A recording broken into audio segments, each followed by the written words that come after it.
Welcoming you all, a very good morning to the Life Science and Healthcare Innovation Forum. So that's the 11th LHF. So I would request all of you to please have a seat. By then, I would hand over the session to Mr. Sanjeev Malhotra, the CEO of MEITY, NASCOM Center of Excellence, IoT and AI. Please join your hands together for Sanjeev Malhotra. Happy to have all of you at the 11th edition of LHIF. Just to give you a little background of what LHIF is, it's a life science healthcare innovation forum. Just to give you the background, the innovation, the technology, these are the words, which you hear so much around, and technology has become more important than any time in the history. It's not just the importance of technology, it is also the overwhelming pace of technology at it, which is changing, and it is becoming important for all companies to find a way to innovate fast, to keep pace with what is going on in the ecosystem. And that's where it is important, for any company to partner with other institutions, be it other corporates, be it universities, be it government, and be it the startups. So we'll talk a little bit more on the startup side of things. And with that, I will also like to also show you, when we talk about startups. I mean, before we get into the details of the program. The importance of startups, the way this ecosystem has grown, I think everybody knows that we are the third largest startup ecosystem in the world at this point of time. And the quality of startups and the quality of the work done by these startups has significantly improved, and it has almost become equal to the international standards. So I have been part of this ecosystem, for 7 years, and I have seen a steady increase in the level of the quality and the level of the work that is being done by startups. I would say they're second to none at this point of time. And this is something that we do, as a part of our program, that, how to bring the best of the innovations, how to bring them closer to work with the corporates who are also running their own innovation program, how to bring some of the mix from the university and some from the government also. So just to illustrate the point, I think we just want to bring one small video which will just give you a view of what these startups are doing and how we bring them together with some of the end users. Can you please play the video? So you have to excuse this video is in Hindi, but there will be subtitles. एक बड़ी उपलब्धि थी और इस सब process में COE team ने हमारी काफ़ी मदद की और हम काफ़ी थैंकफुल हैं इस चीज़ के लिए।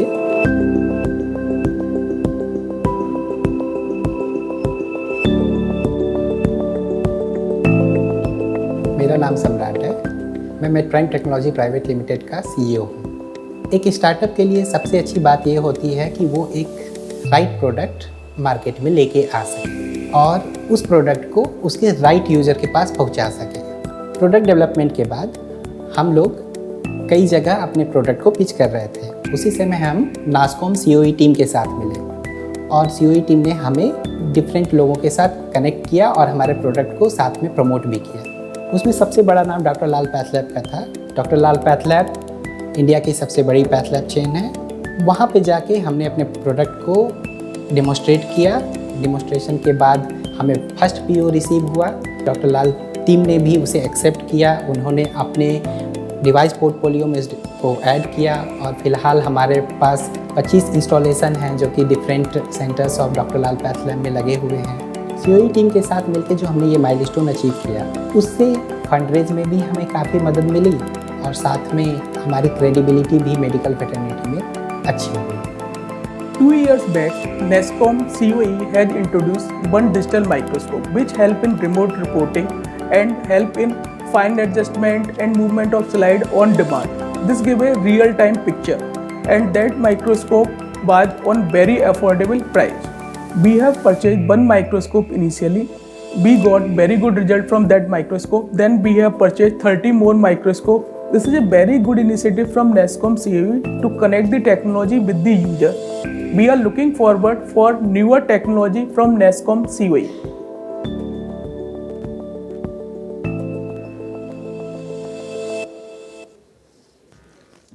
So this is one example of a startup that is developing a digital microscope that allows diagnostic labs to take the pictures of the samples remotely and consult with doctors, in another location. So this was a new concept that was introduced to Dr. Path Labs by us. They said no, they could not get, why would they need it? But once they started, we convinced them, to try it out. They agreed to it and actually adopted this and purchased many, many more, and now it is part of their regular procedures.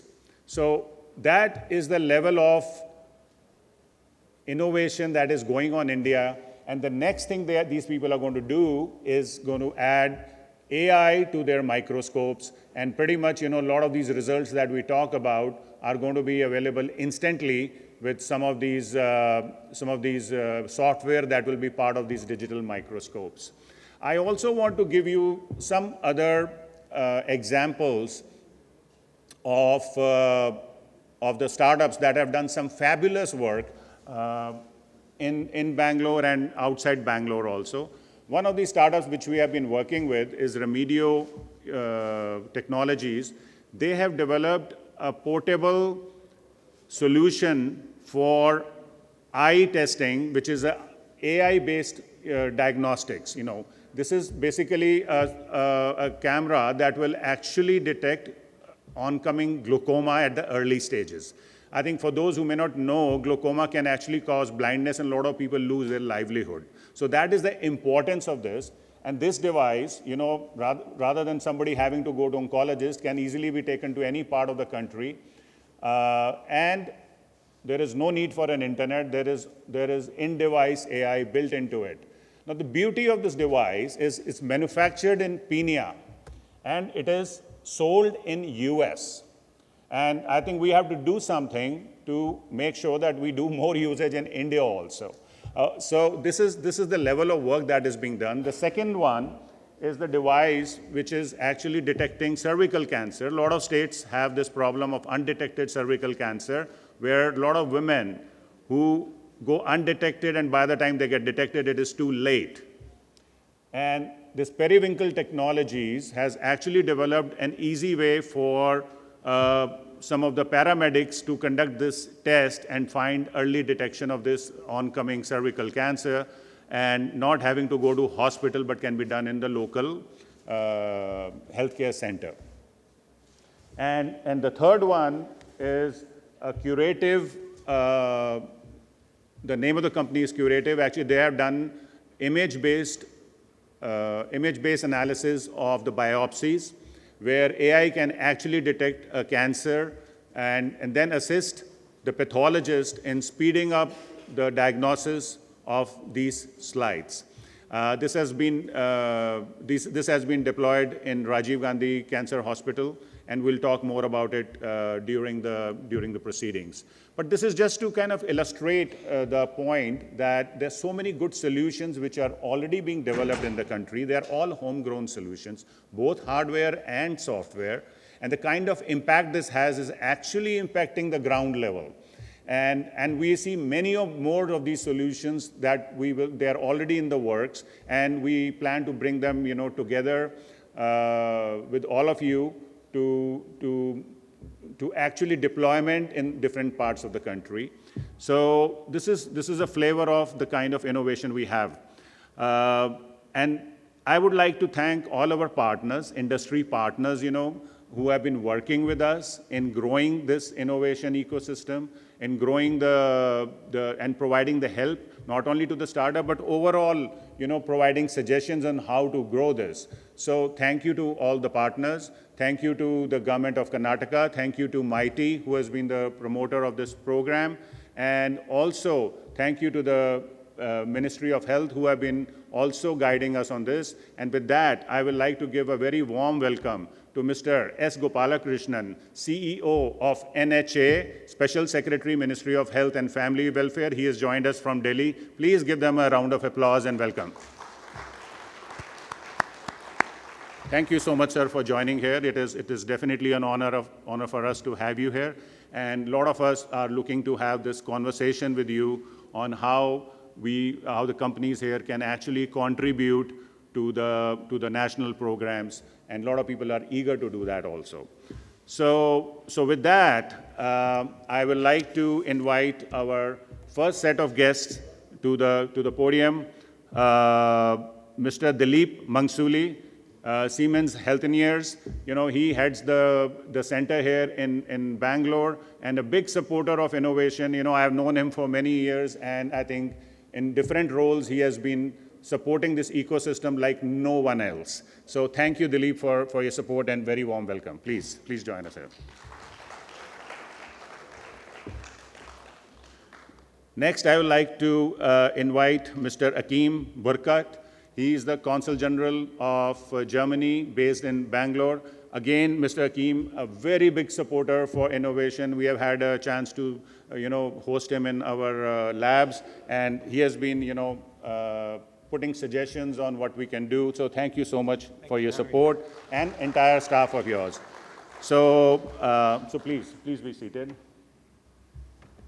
And I think our third speaker is not here yet. I think Khushbu from Govt. I think we'll put her in a later slot. So with that, I think we'll move on to hearing from these leaders on the work they are doing in innovation and the suggestions that you have for taking this thing forward. So Dileep, I'll invite you now to share your thoughts on it.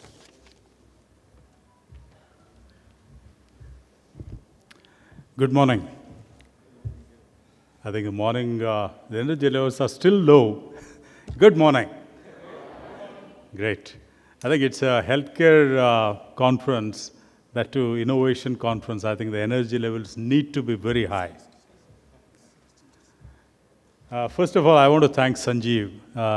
My association with NASSCOM for last nearly 7-8 years has been pretty stupendous in terms of, how NASSCOM has really put in more efforts to move the needle on healthcare innovation.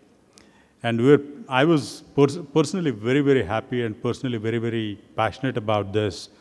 I think for quite a long time, we have seen the ecosystem on healthcare has required a much bigger support to really make things move. And last 4 years, since 2019, I think things have become even more pronounced, I would say.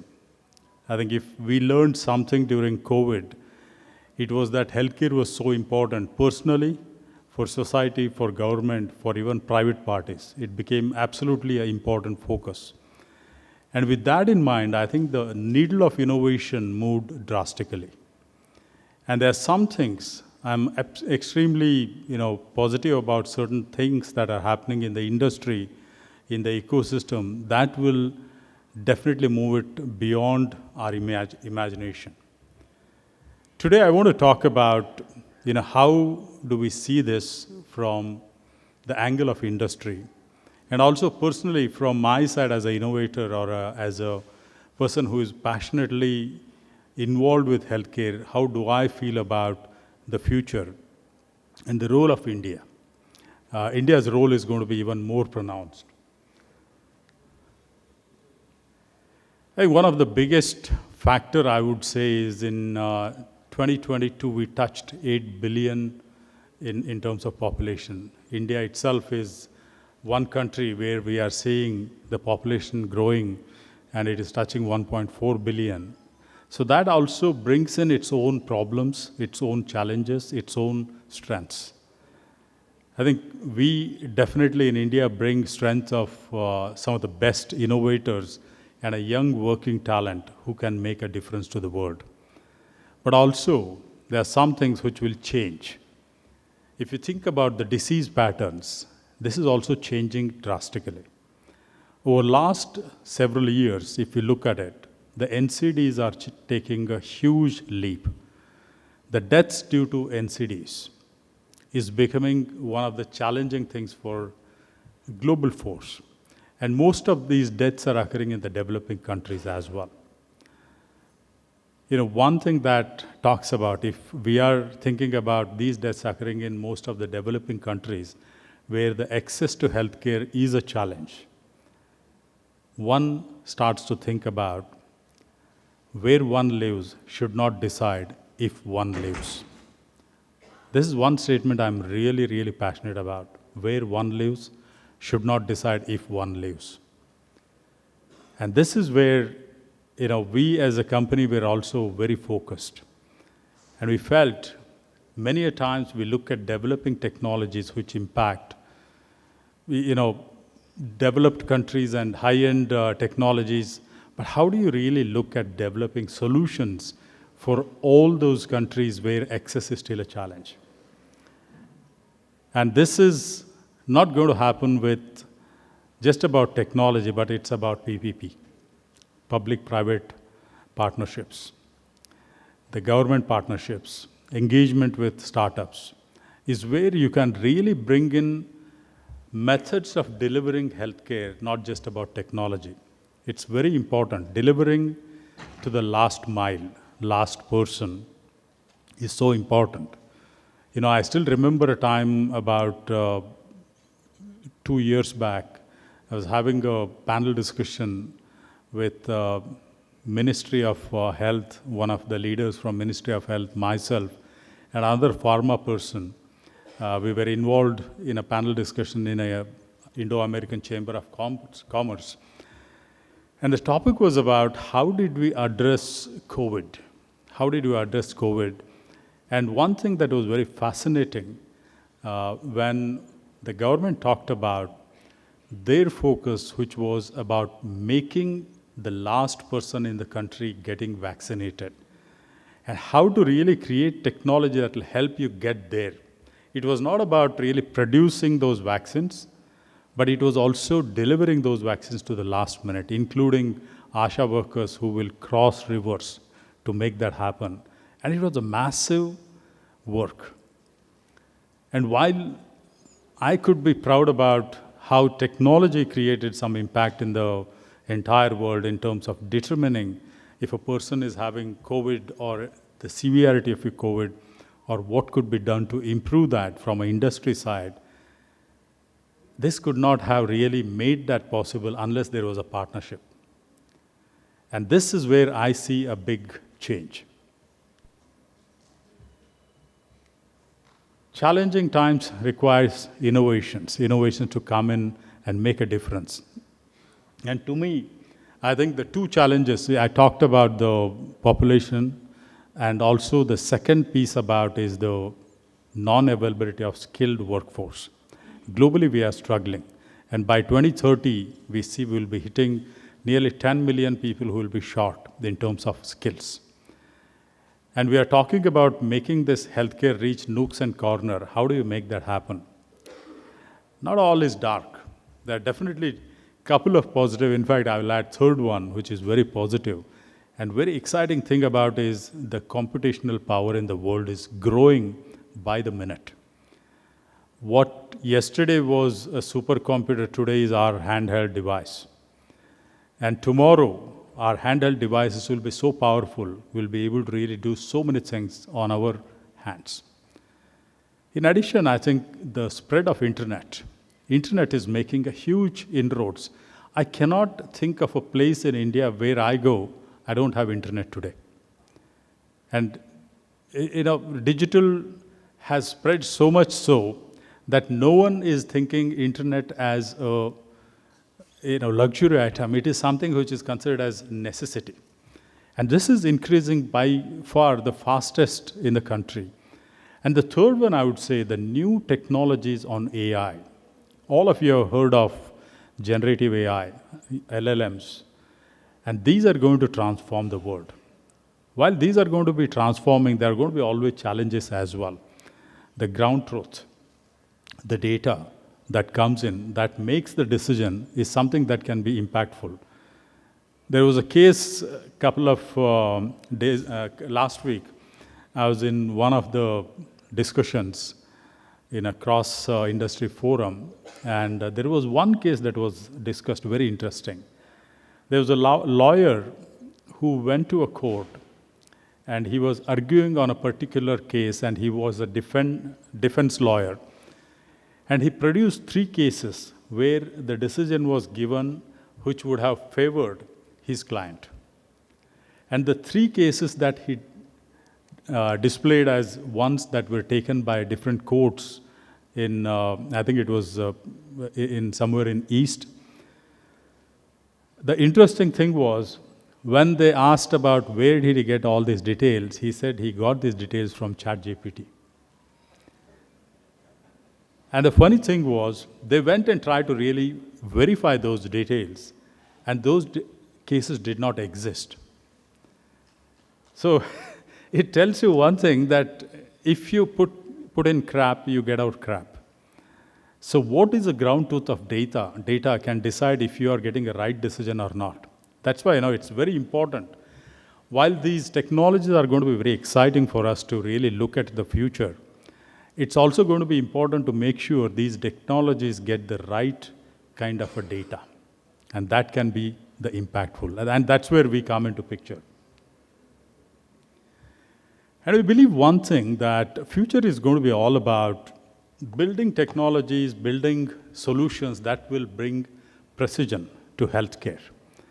Why I say this is, the errors due to mistakes in healthcare create such a huge loss globally, it's unbelievable.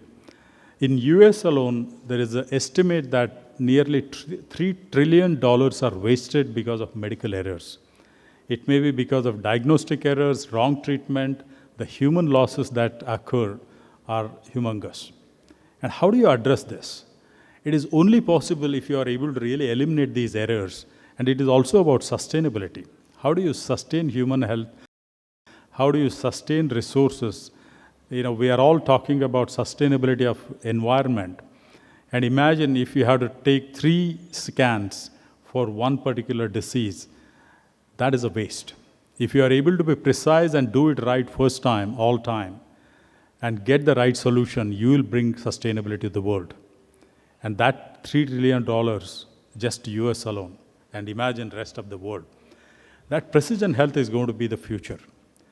But more than that, I think one thing that is most important is about catching the disease young.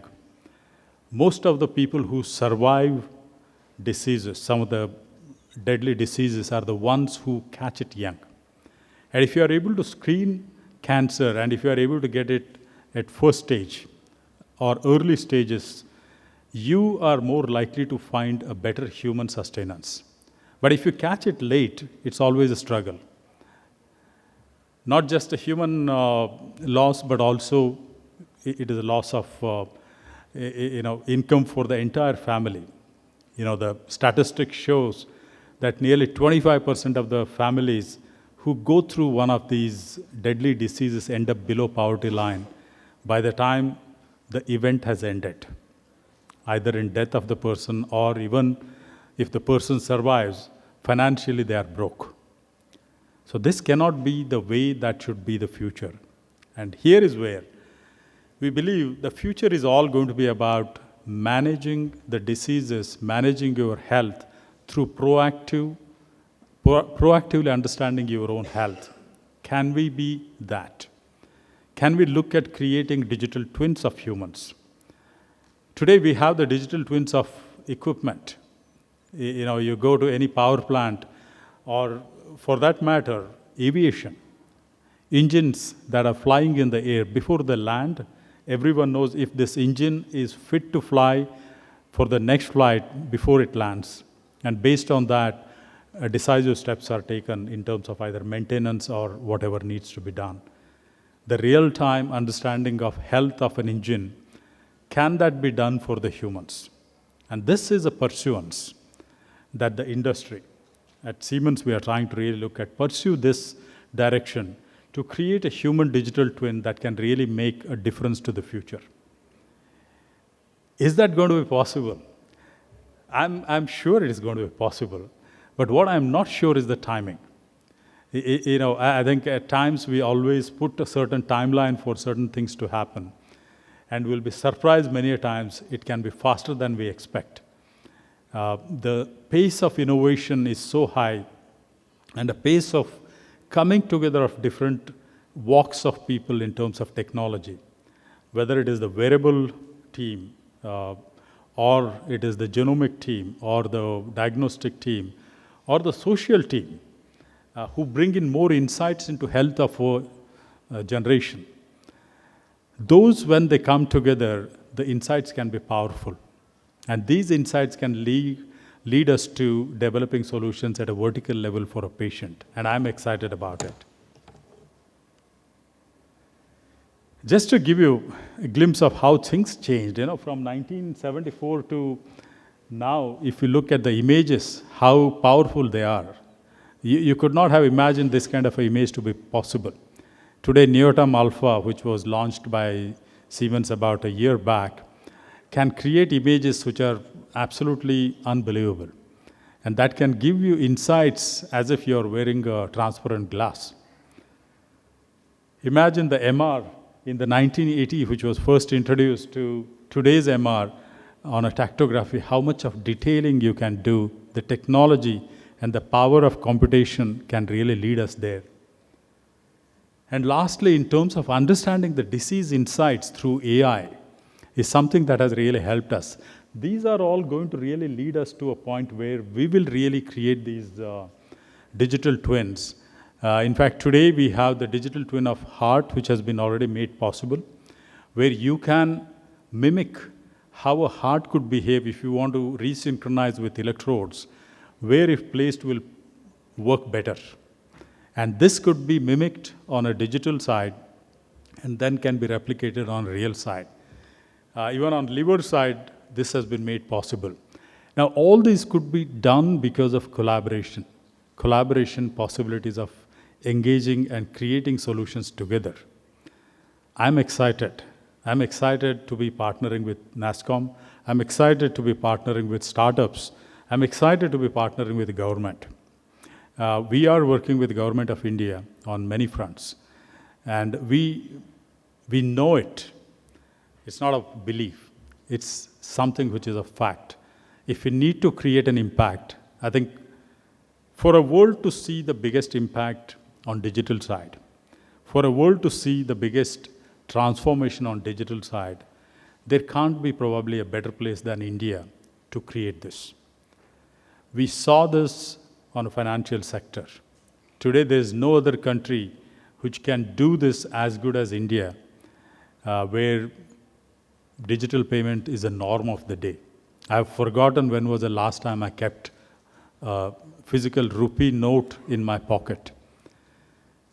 And in next few years, I'm absolutely certain with the NDHM that is coming in as the biggest force, we will be able to make the huge difference in terms of creating this impact, not alone, but with a partnership with all of you. Thank you. Thank you for giving me this thought to share my ideas. Thank you.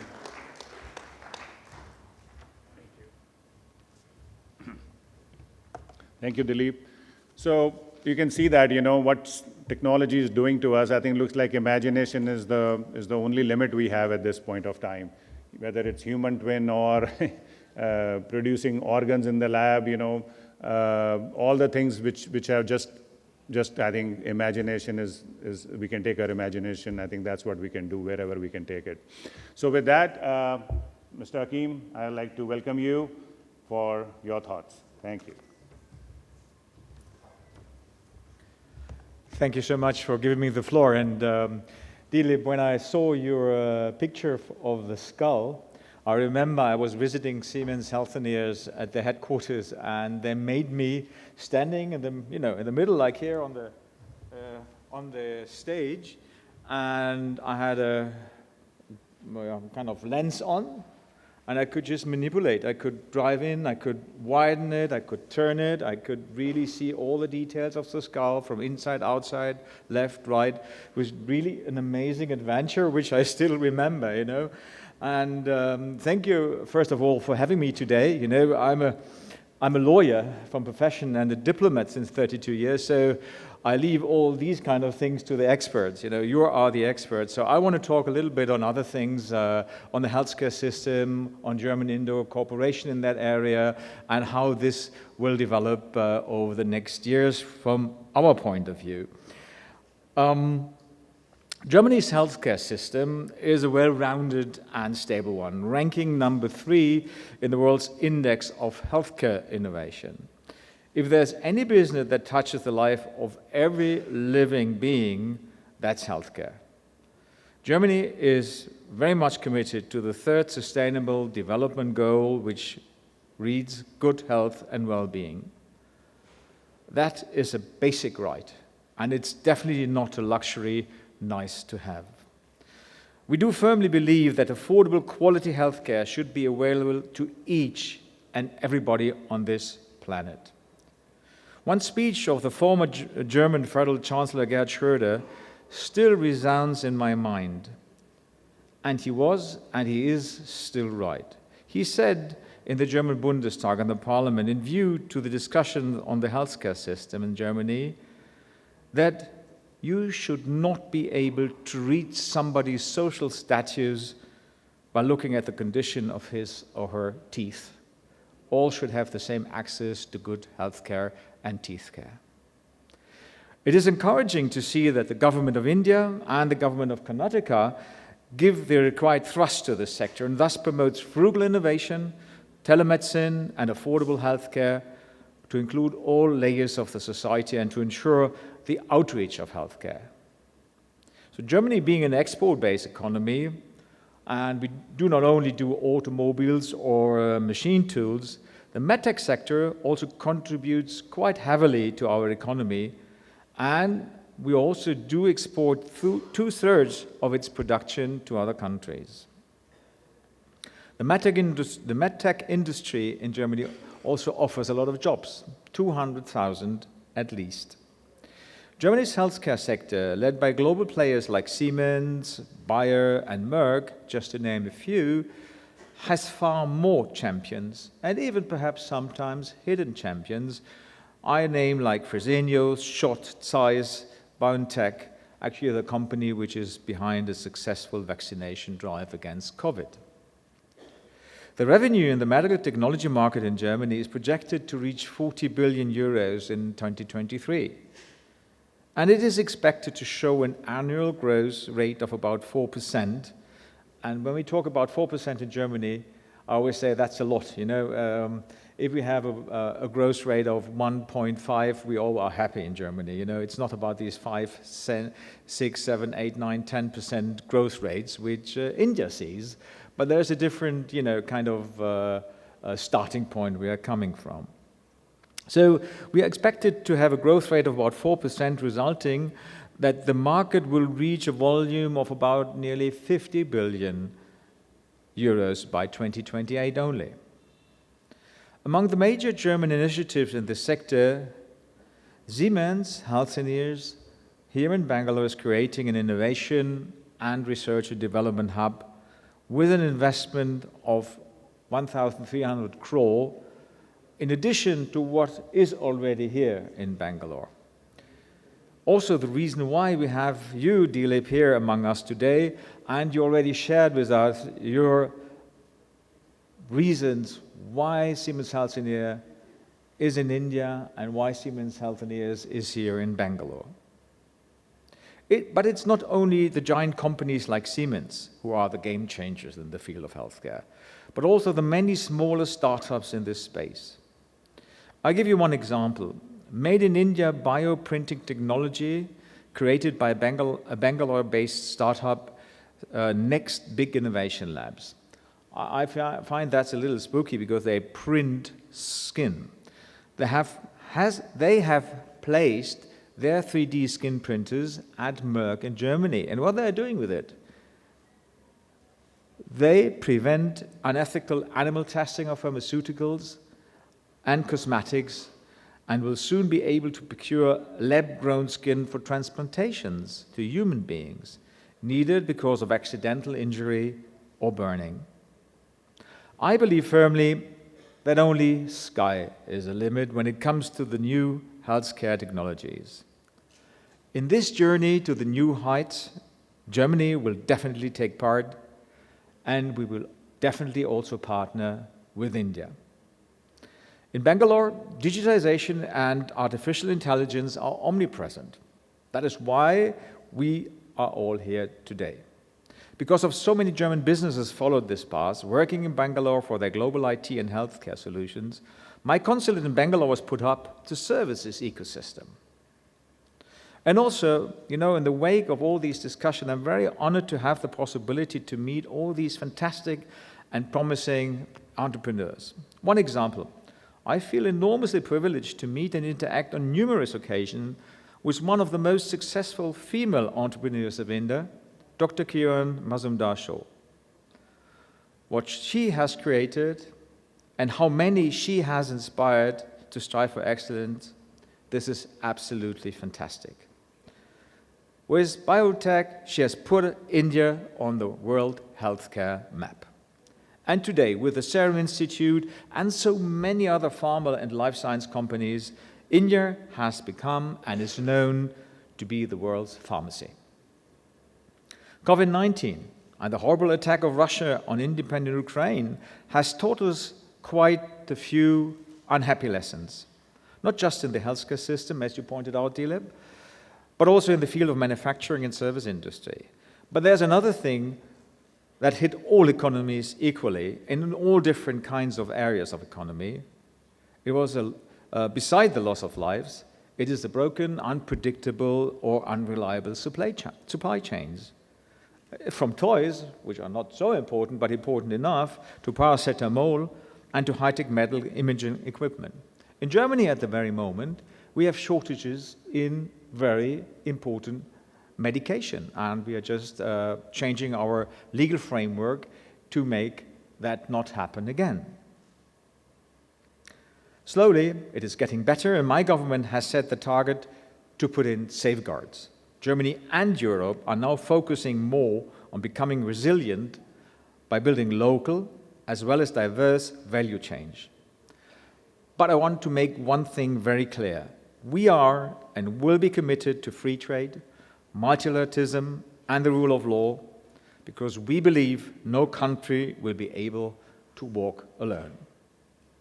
As the next big leap in the field of healthcare is propelled by a further digital drive, I see Bangalore in particular having a strategic advantage by being the big Indian IT hub. You just already mentioned that, number 3 in the startup scene on this planet.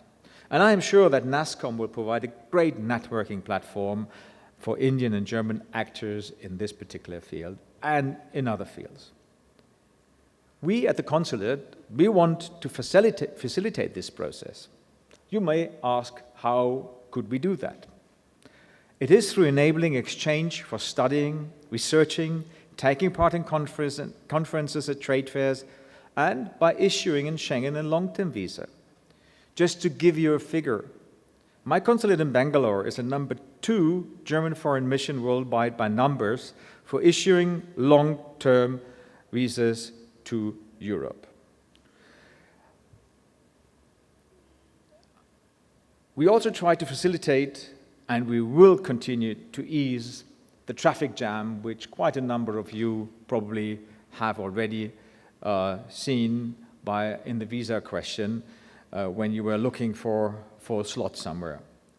We're doing that primarily for the business community at the moment, but we are absolutely willing to extend that to each and every Indian citizens, because we believe that only the exchange of our two societies will make things happen. We have to know each other, we have to meet each other, we have to interact with each other. Why we do that in Bangalore? Because we believe that this place has with this high volume of cooperation, is a place to be, has enormous potential for further cooperation. So with these words, I wish you interesting deliberations, a great networking event, and thank you so much for your attention this morning.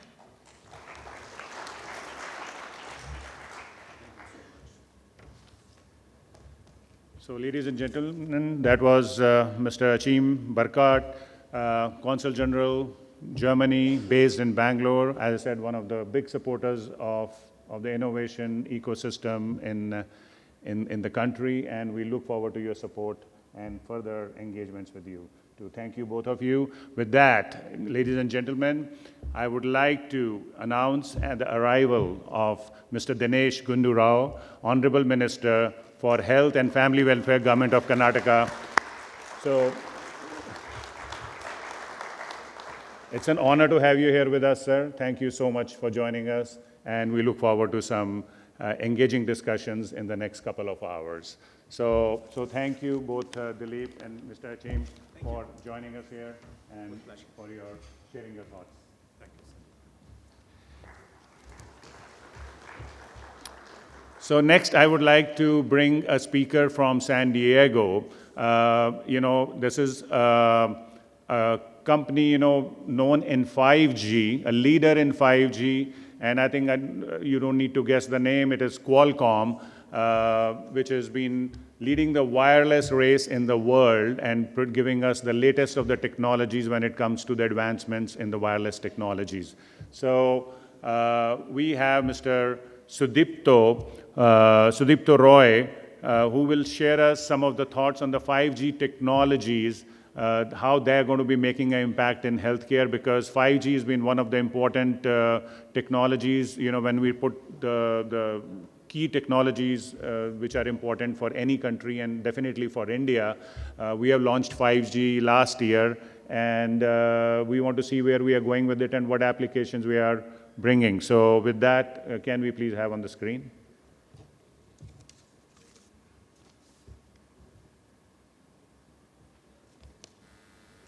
Namaskar. I am Sudeepto Roy, Vice President of Engineering at Qualcomm San Diego. I'm excited to talk about how 5G is transforming healthcare.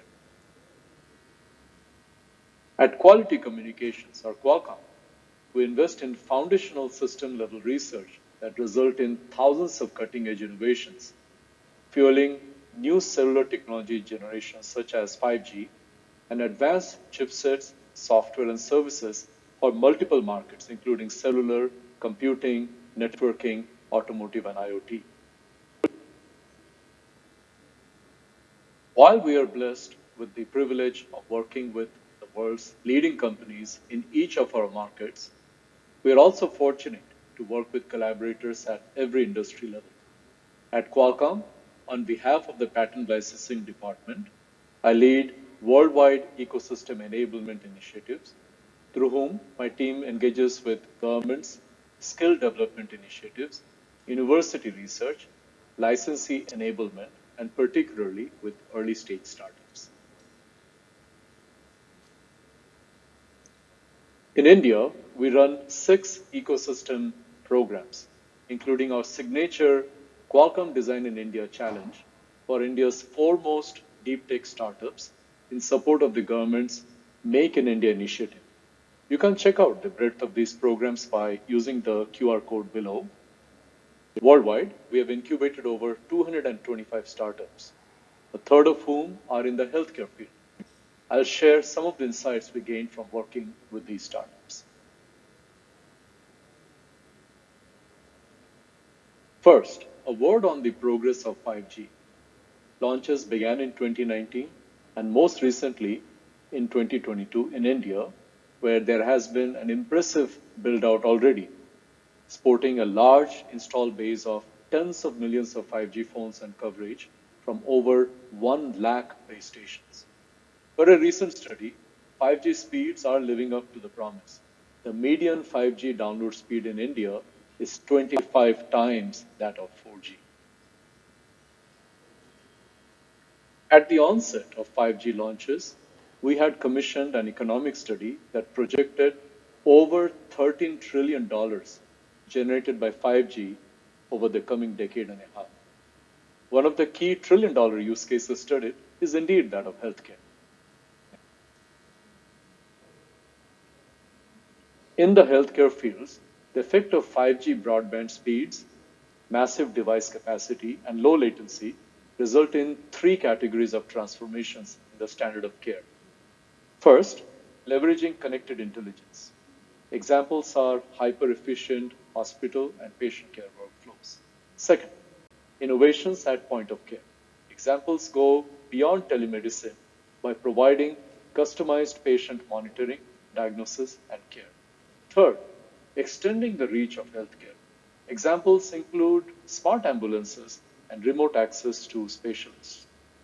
All three categories rely on the security and privacy of patient and hospital data that are enhanced through 5G hardware and network-based security. Let's look at some concrete examples. 5G enables near real-time operations, which makes a massive impact on all connected devices in healthcare. Speaking with Chetan Sharma, Seattle-based wireless industry expert and strategist, there are numerous examples of healthcare projects relying on 5G. In the US and UK, Verizon operates innovation labs, including one at Emory Healthcare Innovation Hub in Atlanta, where they have automated hospital data access and workflows over Verizon's ultra-fast millimeter wave 5G networks. At Chicago's Rush Healthcare System, AT&T's 5G network and mobile edge services enable access to MRIs and analytics in seconds, especially for imaging centers where data uplink needs are very acute. 5G's enhanced uplink and on-prem AI capabilities are very useful. In China, the world's largest operator, China Mobile, is working on roughly 400 projects with healthcare facilities to integrate 5G into the workflow. In India, AIMS and Max Healthcare, among others, are prototyping use of 5G networks for improving robotic process automation and services like robotic surgery in hospital workflows. In Taiwan, the Tri-Service General Hospital is building up a series of surgery training sessions and telehealth instructions for its branch hospitals on outlying islands. Our startups in India, Taiwan, Vietnam, and Africa have enabled on-device and AI-enabled diagnosis and triage of medical scans, such as chest X-rays, ultrasound scans, and even photospectrometry scans for detecting pathogens in wounds and burns. An Indian startup has modified their sleep device for vitals monitoring, transforming ordinary hospital beds into ER wards. Such technologies that mushroomed during the pandemic have now become mainstream. Another unique aspect of on-device scans and diagnosis is the ability to build and train AI models leveraging the uniqueness of understudied populations, such as in parts of rural India or sub-Saharan Africa. Turning to the second area, where 5G and related technologies are revolutionizing the standard of care in personalized medicine, we are seeing an upsurge in wearables used as health trackers for at-home patient care and post-op monitoring. Health providers are relying on data from these devices for predictive diagnostics, telemedicine, and also insurance rebates. Patient-centric healthcare has also spilled over to personal fitness and adaptive physiotherapy. One of our India-based startups provides AI-enabled personalized yoga customizations for a variety of fitness and body conditions.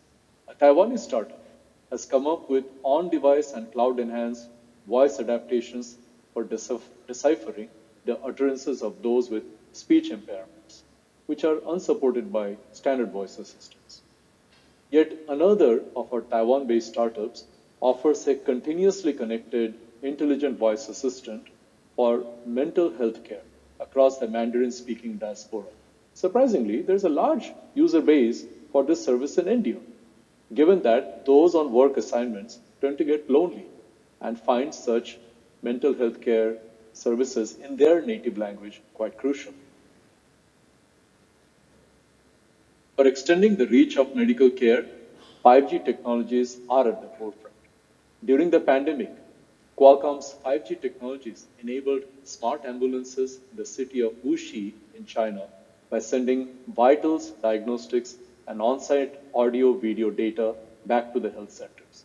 The ambulance's emergency signals are also coordinated with the city's traffic light system to allow for safe passage. A similar application of 5G-enabled vehicles is taking place in Thailand at the Siriraj Hospital. A novel use case from AT&T is that of providing comfort for remote hospice patients with augmented reality over 5G by reducing chronic pain and anxiety. In the last days of their life, patients can go on virtual trips to see the wonders of the world, such as the Taj Mahal or the Egyptian pyramids. In India, we have supported several startups who provide a reliable network of connected devices, including drones, that monitor transported vaccines, medicines, and vital fluids such as blood or plasma.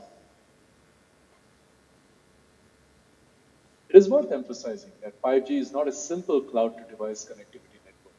It allows for many hybrid computing and hybrid AI models that can stage data storage, compute, and AI, both on-device and near-device at the network edge.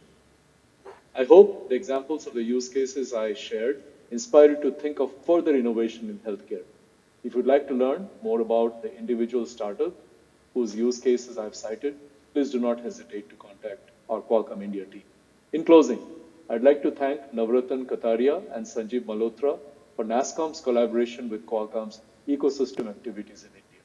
I wish you all an enriching time at the rest of the live conference. Thank you. Thank you. Thank you, Sudeepto. So those were the leaders of the wireless technology.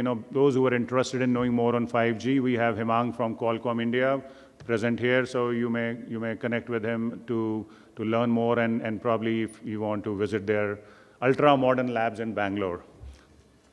So with that, I'd like to get our next set of speakers. We have Mr. Girish Raghavan, who heads the GE Healthcare in India. He has half the white field, to his name, that GE office there, and massively spread location, and a lot of engineers working under his guidance here. So welcome, Girish, please. I'd like to invite Khushbu, who was part of our previous panel. Please join us here from Gav's Technology. And we have Mr. Girish Krishnamurthy, who's the CEO and MD of Tata Medical. Welcome, Girish. So may I get you started here, have the floor. So, 6 to 7 minutes.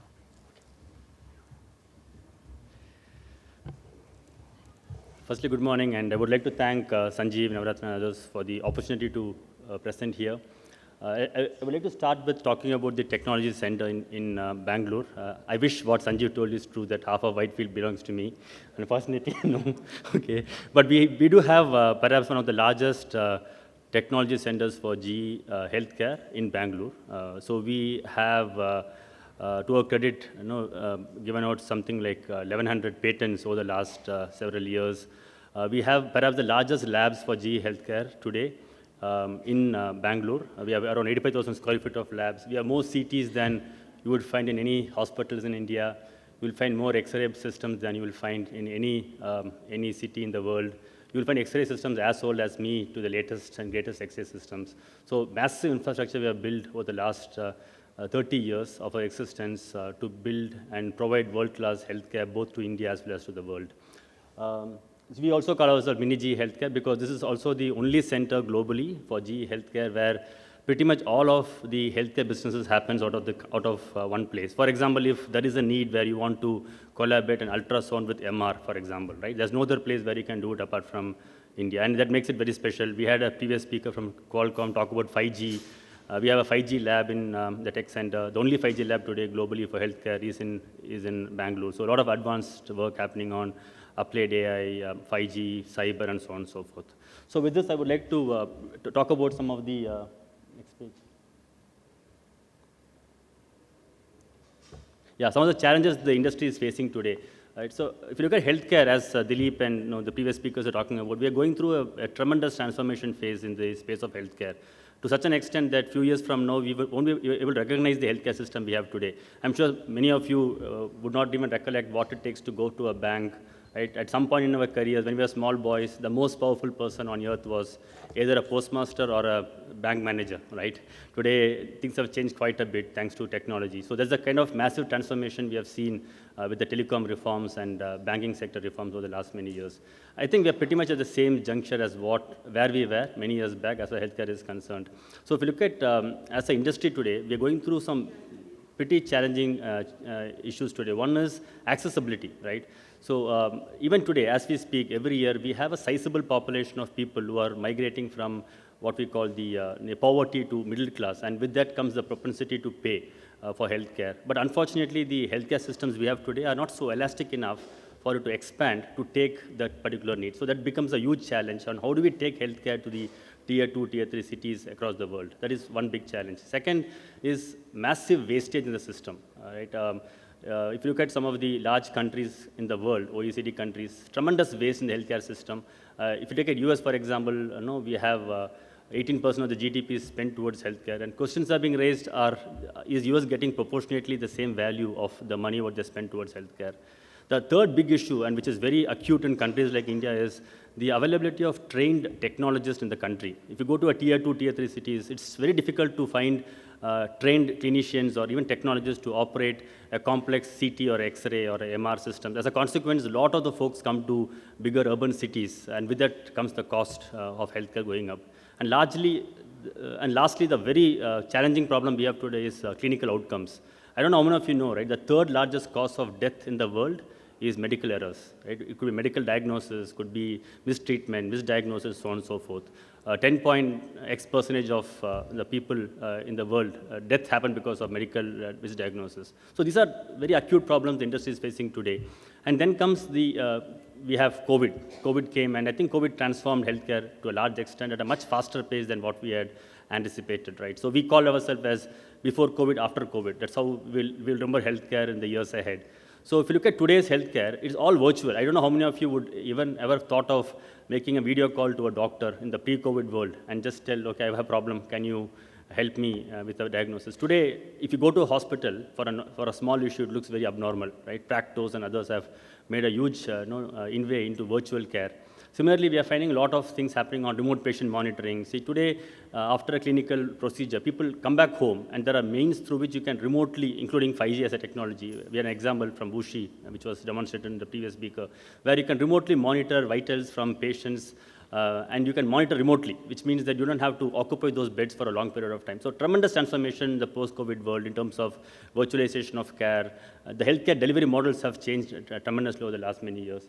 And we also have home monitoring is quite significant. And lastly, remote radiology reading, right? So we have an acute shortage of radiologists in the country today. And we have mechanisms through which radiologists can remotely look at your CTs and X-rays and provide interpretations, which is a big advantage today in the post-COVID world. So these are some of the challenges what we are facing as an industry. And coming to GE Healthcare as a company, what we are doing, our primary focus has been to make our devices smarter. So if you go back and see 5 years back, the systems were dumb. We expect the operators to be super intelligent, right, to operate a system. So there are places where people have bought big MR systems, and it was lying idle for 2.5 years, I know of, just because they couldn't find a person who can operate the MR system for a period of time in a tier 2 city. Right? So I think that has been a major problem, and the fundamental equation between an operator and the equipment is that the equipment is dumb and the operator is smart.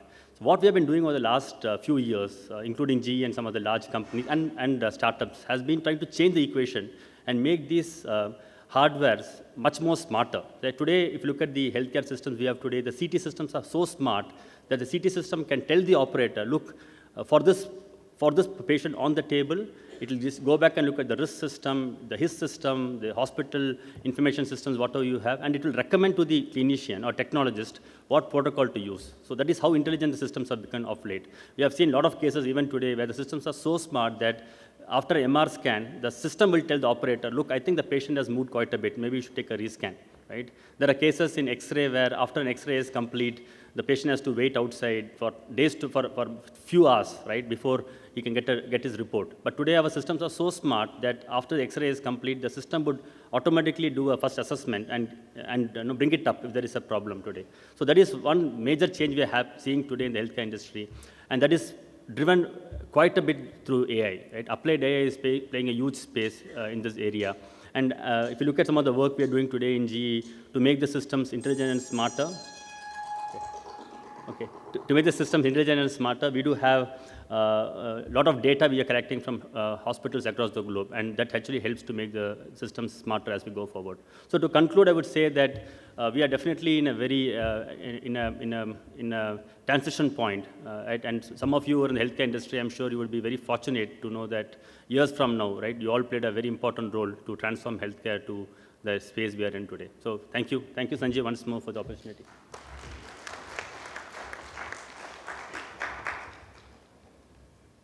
Thank you, Girish. Next, I'd like to invite Khushbu for your quick address. Good morning, one and all. Good morning, Honorable Minister. Thank you for being here. And thank you, NASSCOM, for having me. Quick introduction. I'm Khushbu Goyal. I am from GS Lab Gavs Technologies. If we can just, do I have the... Can I get the...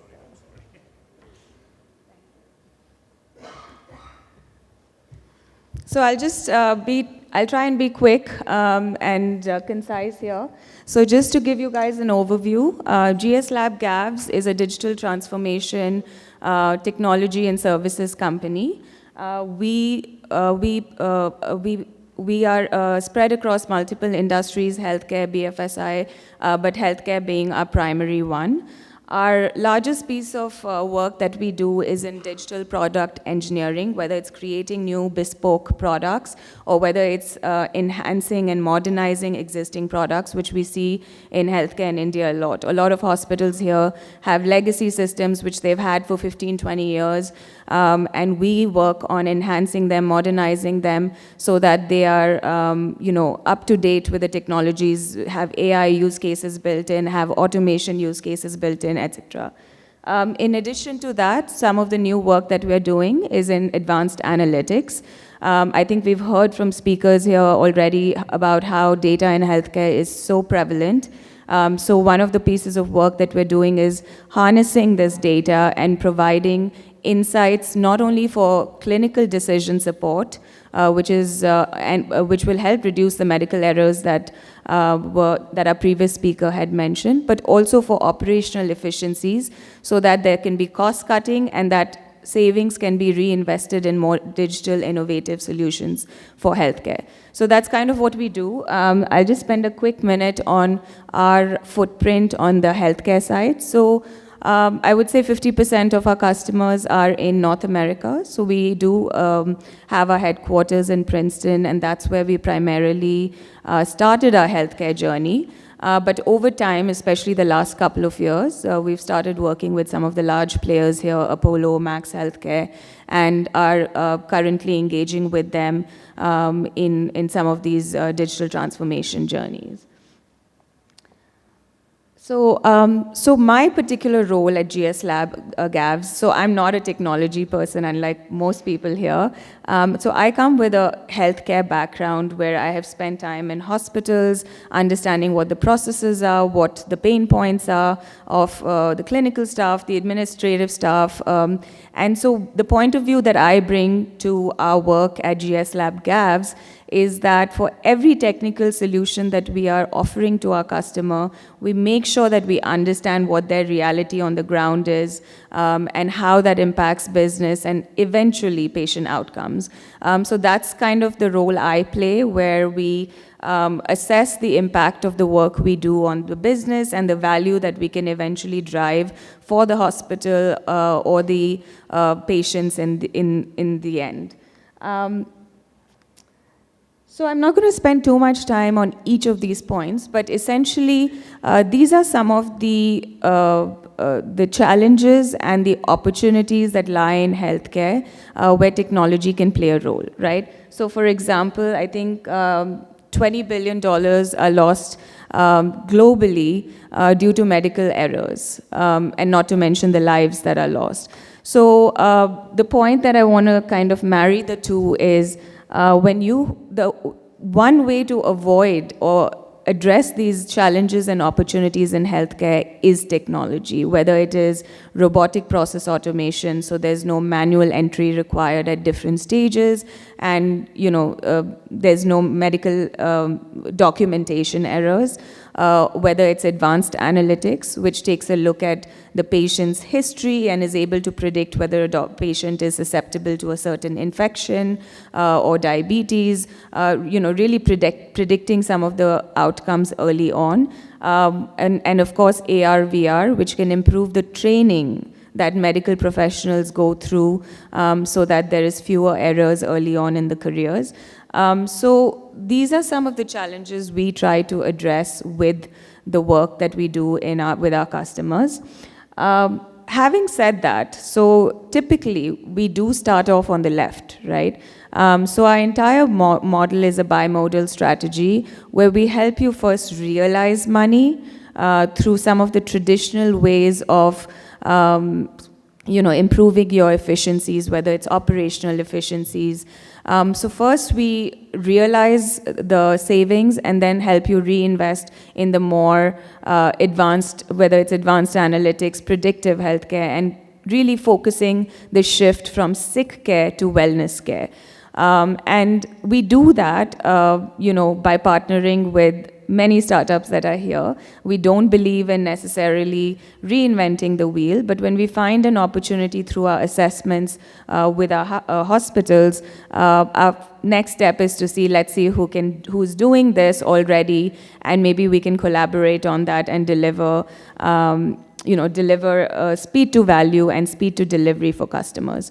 So I really encourage everyone in this room, if you're in any of these areas, be it IoT, be it cybersecurity, analytics, these are some of the areas that we specialize in and the piece of work that we do and for our customers. So anybody in the room that is from these areas or outside of these areas, I highly encourage you to please come say hello. I'd love to speak. I also want to mention that, last year, NASSCOM and GAVS got into an acceleration program where we are happy to nurture new startups that may be looking for a partner or a customer to build a solution for. We are also advised by IIT Madras. So whenever we have an acceleration program, we have an advisor from IIT Madras who will be guiding us as well. So with that, I think I'm going to try and avoid this timer's ringer. And thank you so much again for having me. And I look forward to meeting you all offline. Thank you. Yes, you did good. All right. With that, our last speaker of the session, Girish, MD Tata Medical. So over to you.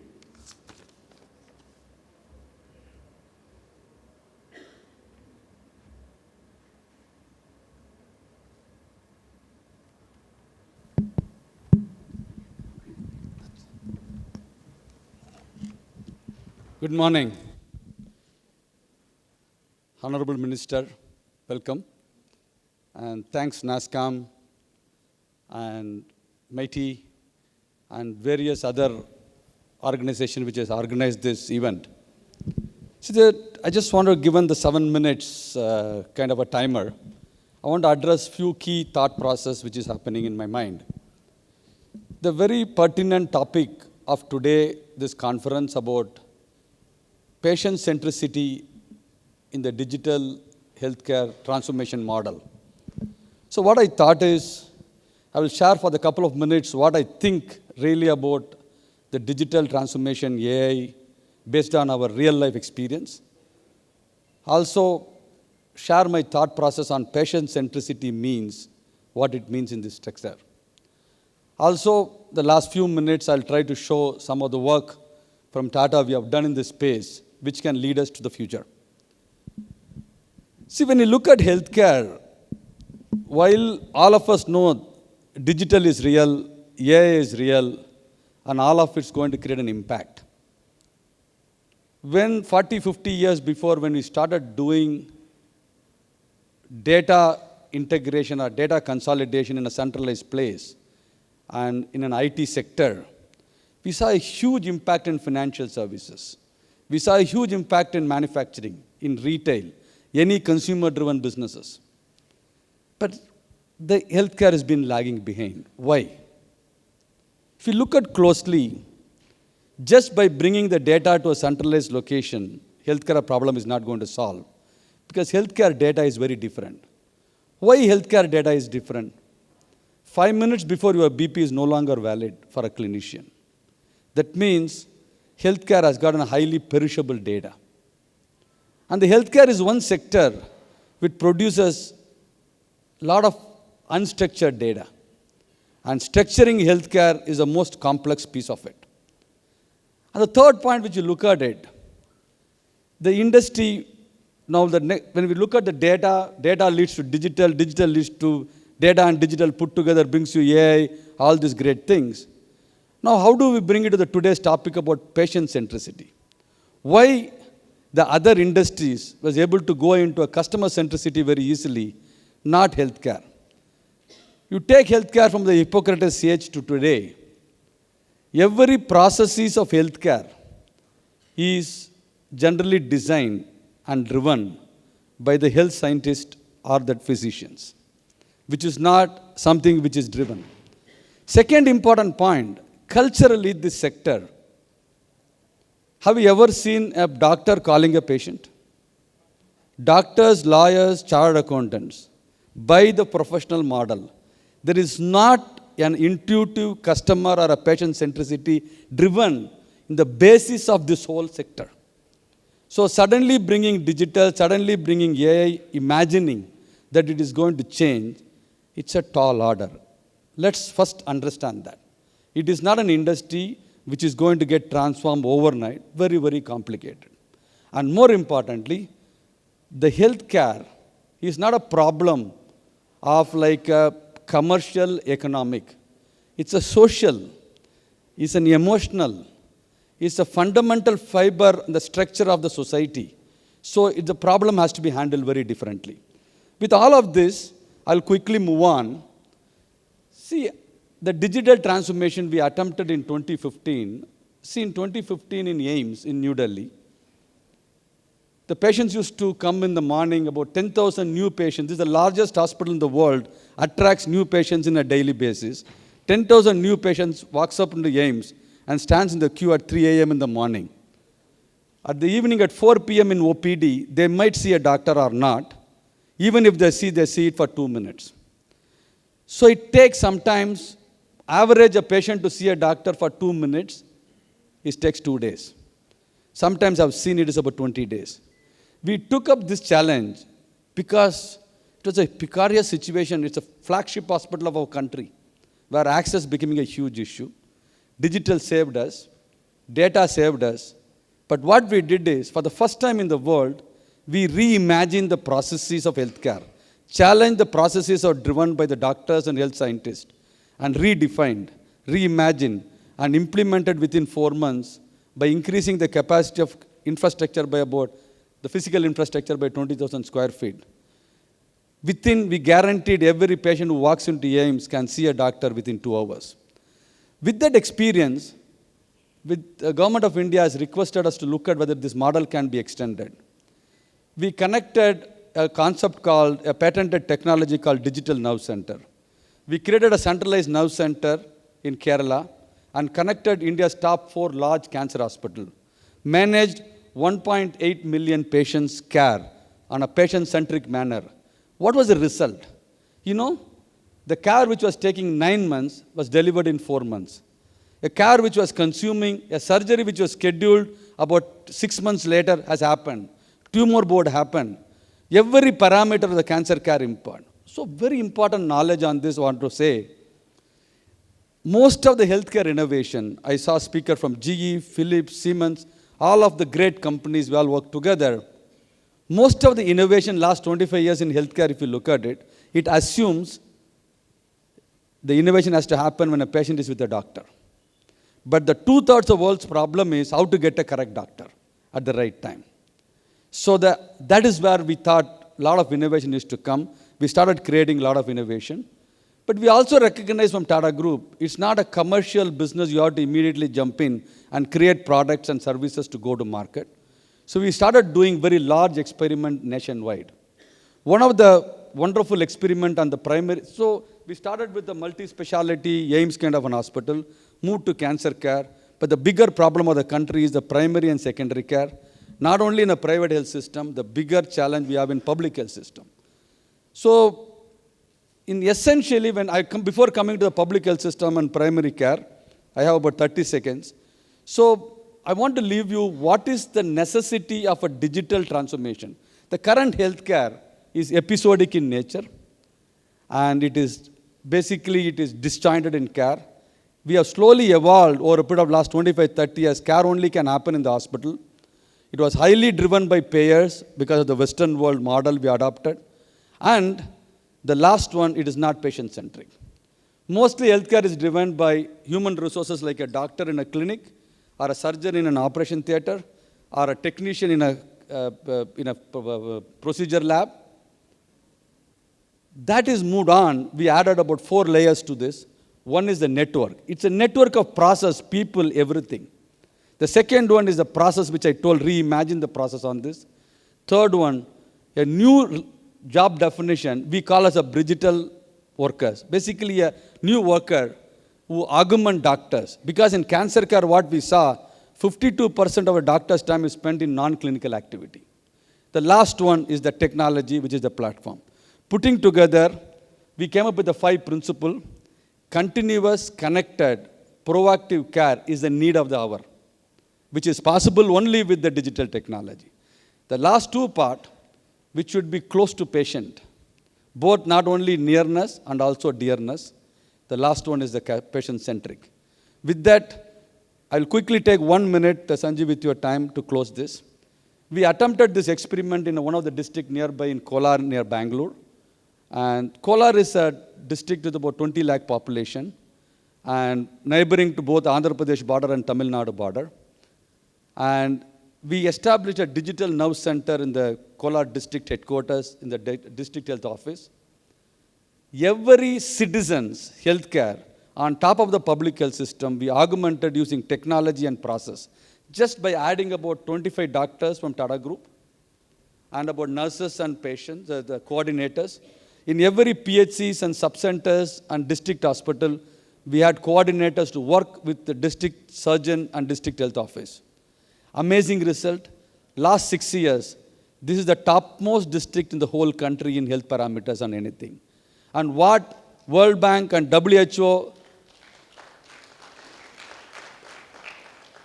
thank you. What World Bank and WHO and UNESCO was trying for last 20 years to move the metrics, it happened here within a period of 9 months' time. Every mother has been taken care. 62,000 mothers' delivery has been properly handled. No mishap. Not trying to drive to the private health system or trying to do everything in the district hospital. And every NCD patients, the interesting part is 23% of district people, citizens who are visiting the private health care have moved. The people, those who are going to a non-recognized doctor, non-certified doctor, are started going to PHCs only. And purely it is done with the public health system, with the government workers like ASHA workers and the government doctors and people. So as a country, we see a significant future in using digital technology in AI. And we have a model. And fortunately, we are working with the government of Karnataka in replicating this model nationwide. And with that, thank you, Sanjeev, for the opportunity.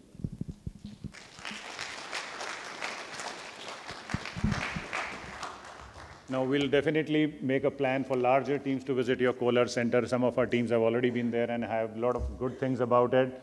So you can count me as one of the guests there very soon.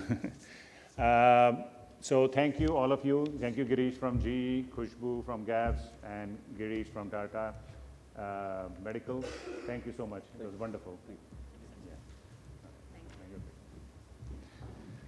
So with that, we'll get to our anticipated talk very anticipated talk from CEO of NHA, Mr. S. Gopalakrishnan, who's a Special Secretary, Ministry of Health and Family Welfare. So, sir, welcome, and like to hear, a lot of people are looking to hear plans of digitizing the healthcare and what NHA is doing, the plans for healthcare, the digital healthcare for India.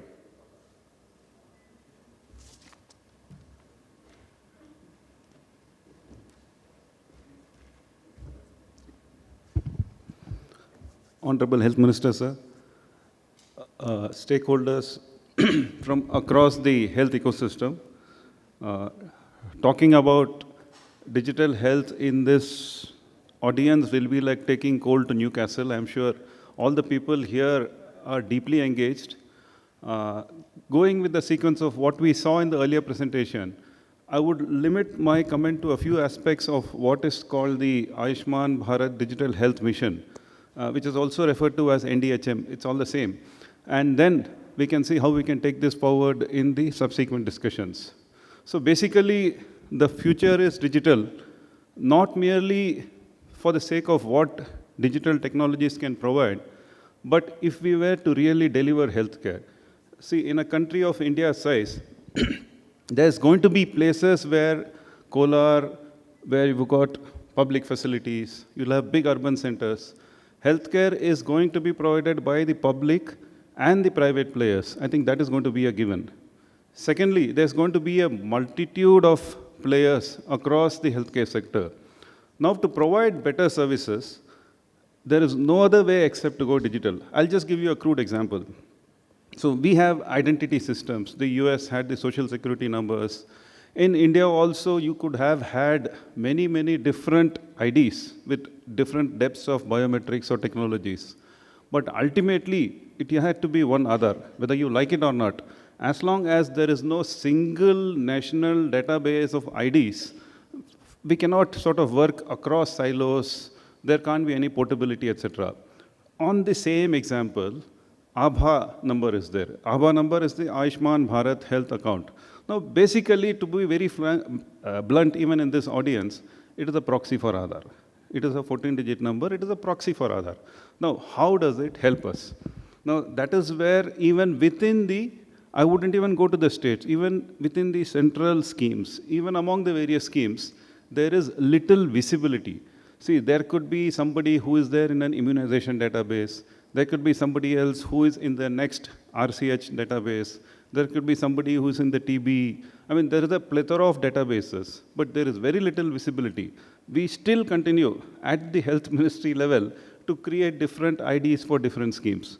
So the fundamental thing is, if there is to be an identifier for any individual, from the first time, even antenatal, even before the child is born, the Aabha number of the individual has to be created and used.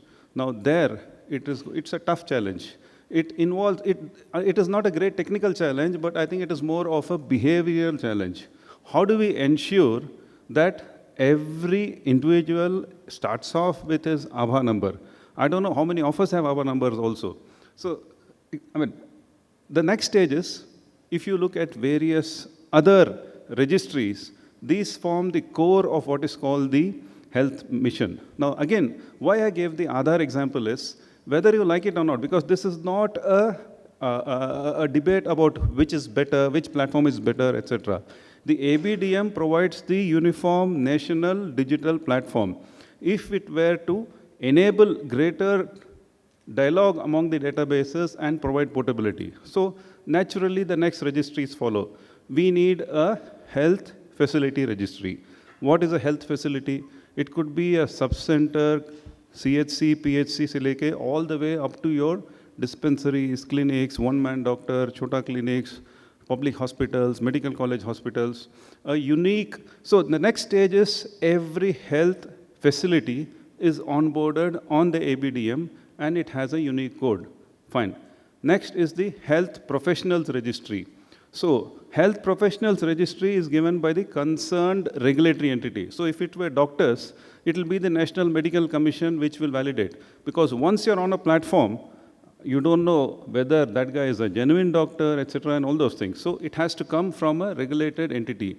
It could then transfer to everybody, to nurses, to pharmacists, to anybody engaged in the health sector, down to the ASHA worker.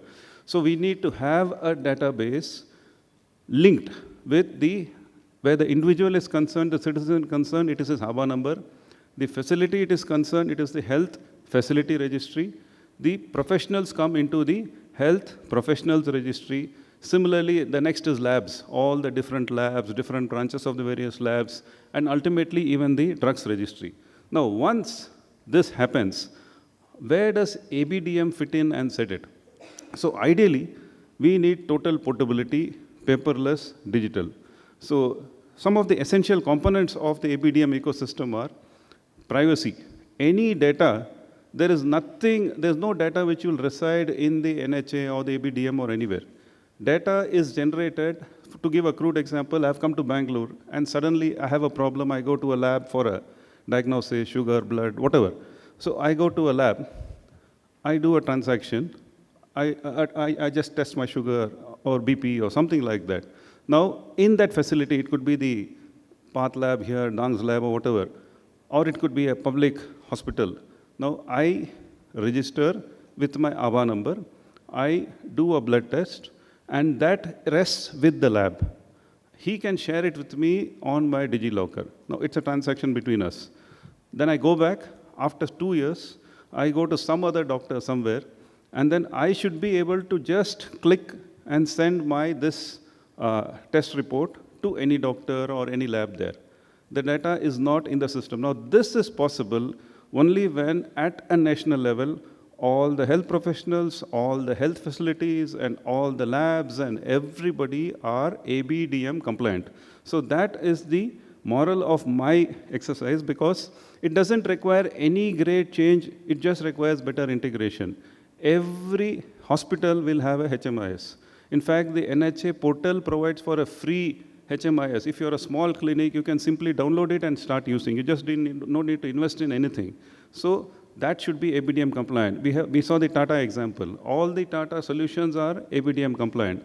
As long as every HMIS or an LMIS running at any lab or any hospital is ABDM compliant, this is the future we are moving towards. So the challenge for us is, this is no great technology. I mean, compared to what the AI and the stuff we saw Siemens and GE doing, ABDM, to take it to national scale, is not more of a technical challenge. It is more of a process or a manpower challenge. And unlike Aadhaar and unlike other solutions, you will find a lot of human resistance also.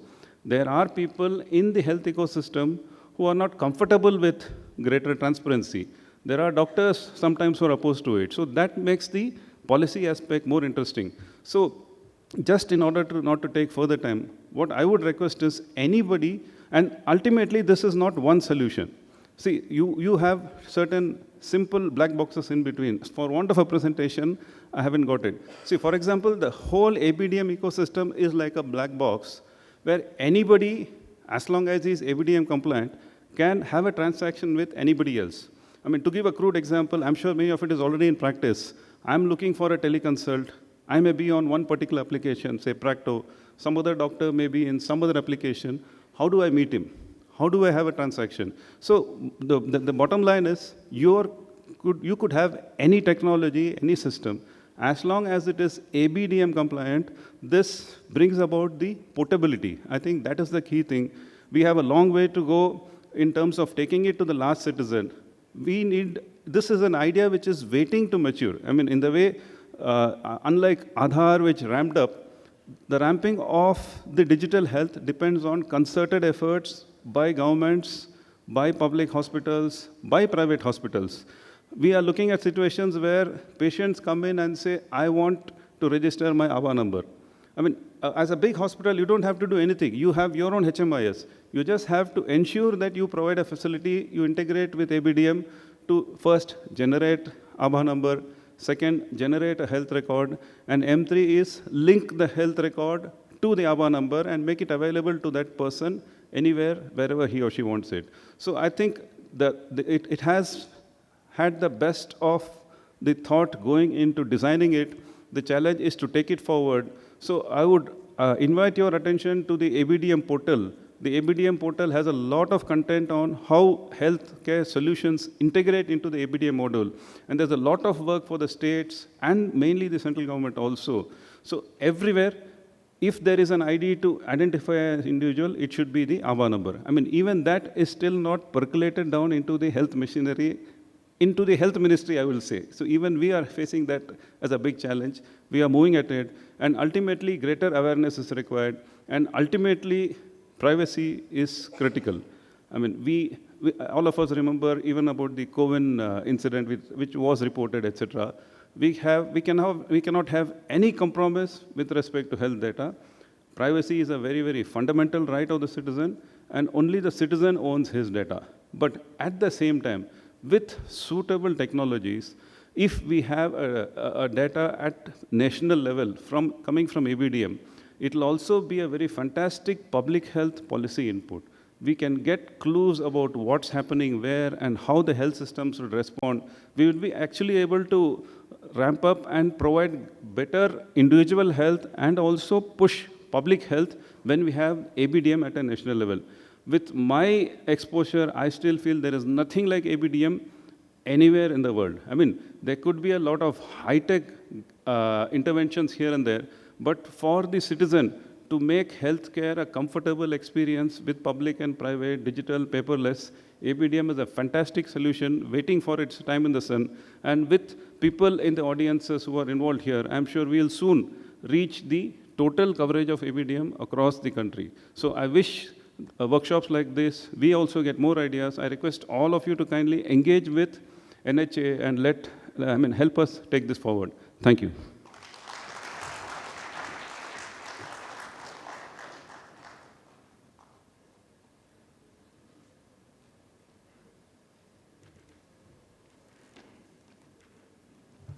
Thank you, sir.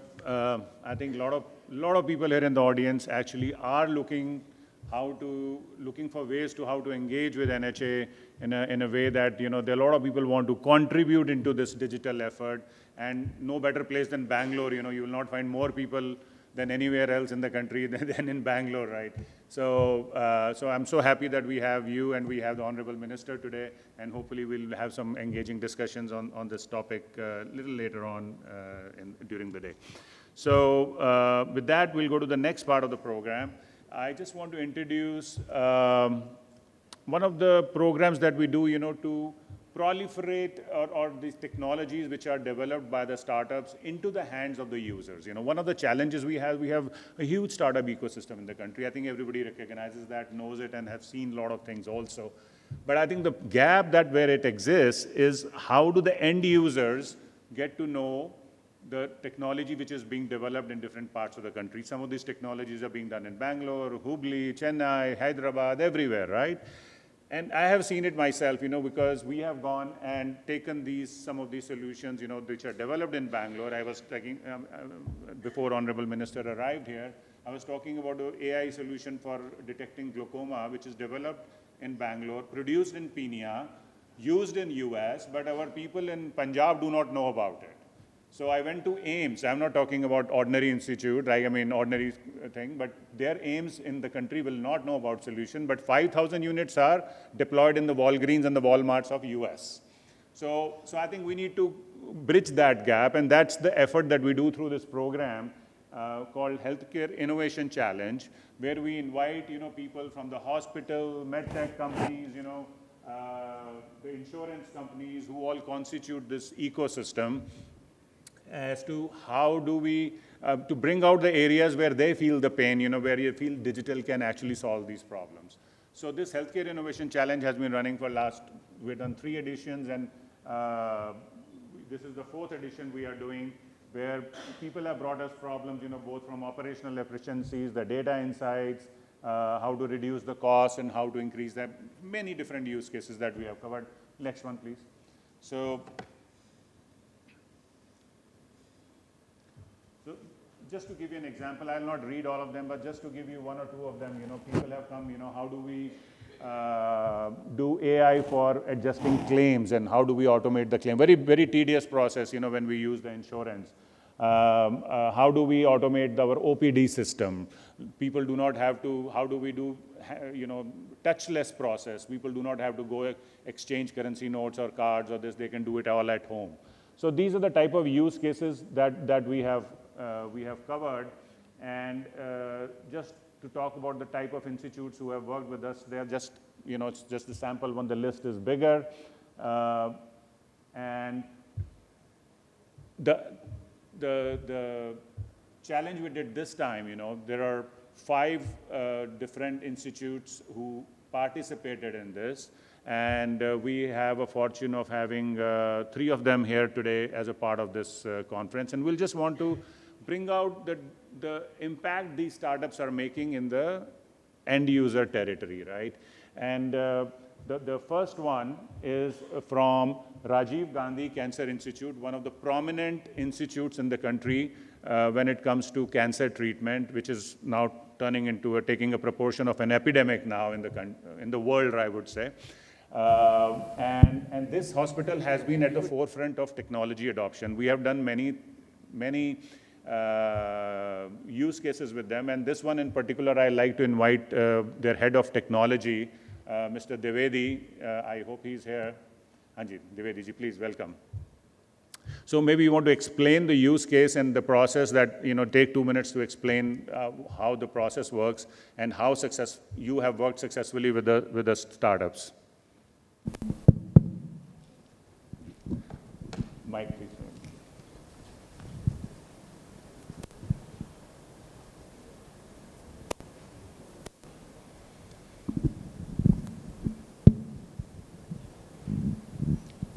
Honorable Health Minister, sir, distinguished delegates, Sanjeev ji, all NASSCOM team, very happy to be here and proud to represent my organization that really has been taking serious efforts in improving patient safety, clinical outcome, cost reduction, and patient experience through effective use of technology. I have been working with NASSCOM COE for past few years, and we have taken a lot of challenges, but this time I thought, let us take a very niche idea. We have GPS systems, we navigate through complex roads and cities and reach there without asking anyone. Then why patients have to ask security guards and ward boys and everyone where minor OT is, where pathology is, where billing counter is, where CT station is. And this really eats a lot of time. Patients are already nervous, they are suffering. And these, all the signages, etc., that are there, these are not sufficient. So it is not easy to navigate through the hospitals, particularly large hospitals. When GPS is available at the city level and global level, then why a local GPS cannot be available within a hospital? So that patient can just open his or her own mobile and get just guided from station A to station B. And I think this was a very, very, very small and niche use case that I gave to COE. And I'm very happy that they brought 3 startup companies to really work on it, and one I liked particularly. Thank you. Great. So round of applause for him, for being a champion of digitizing. A lot of people talk and he practices it, That's what we celebrate here. This is what we actually work behind the scenes.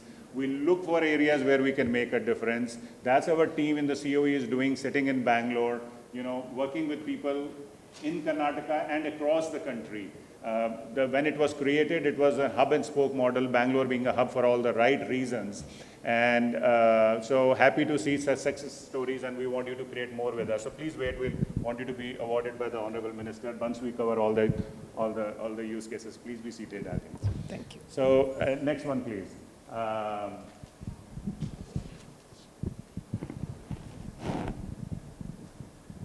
So next one is, so it's not just limited to hospitals. I think, let me just say that a lot of companies across the world who are present in Bangalore, this is Siemens Healthineers, who works with us on putting an accelerator program in Bangalore, which serves their international units. A lot of you will be surprised how much engaged their team in Germany with are in Bangalore to see what innovation we can find in India. A lot of you may not know that. And we actually work with their teams, and this is done facilitated by their teams in India.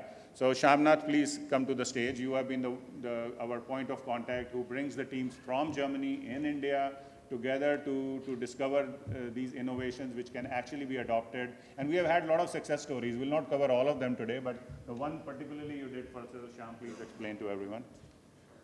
So good morning, everyone. I'm Sham Harinath. I'm Innovation Manager, and I lead startup collaborations for Siemens Healthineers in India. But first, I have to thank Sanjeev and the NASSCOM COE team to really organize this whole LHIF and HIC forum and bring all the eminent leaders together, because I strongly believe that such forums is where dialogues or conversations happen to spark innovations. We've been working with NASSCOM COE. Actually, we have partnered with them to set up a startup accelerator program in India. And the focus for the startup accelerator is on innovations that enable access to care, digital services in the areas of digital diagnostic imaging, point of care lab diagnostics. That's one of the use cases that we are going to talk about today. And image-guided therapies in the area of cardiology, neurology, oncology, and infectious disease, right? And through this accelerator, the selected startups will get access to our global network, access to our expertise in the areas of IP, regulatory, business building, and technological advancements and within Siemens Healthineers, right? One of the use cases that we put forward as part of this HIC challenge is on the point of care screening to enable access to care to the underserved population of the world.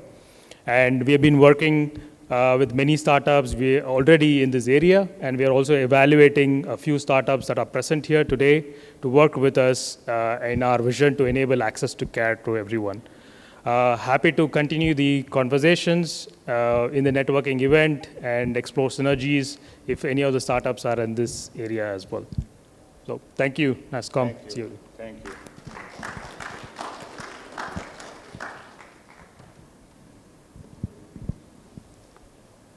All right, we have one more use case. This is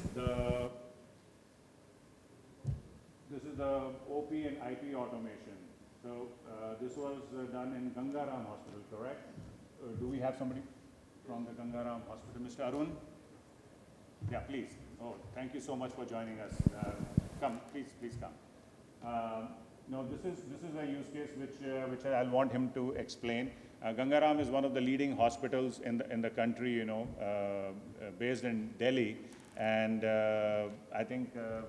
And they have been on a digital drive, and congratulations, you know, for being part of the program and, you know, working with your willingness to work with the startup. As I said, you know, you are leading one of the leaders who we want to celebrate, so please share. Thank you, Sanjeev and NASSCOM, for inviting me. Good morning, Honorable Minister, and good morning, CEO NHA, Shri Gopalakrishnan. I'm a CIO with Sir Gangaram Hospital and took this initiative. Before explaining, I would like to introduce myself as an ex-project director for the NDHM, sir. So I was the part of designing the NDHM whole through Dr. Indu Bhushan and Dr. R. Sharma. So with that thing, you know, I was passionate about the NDHM and ABDM.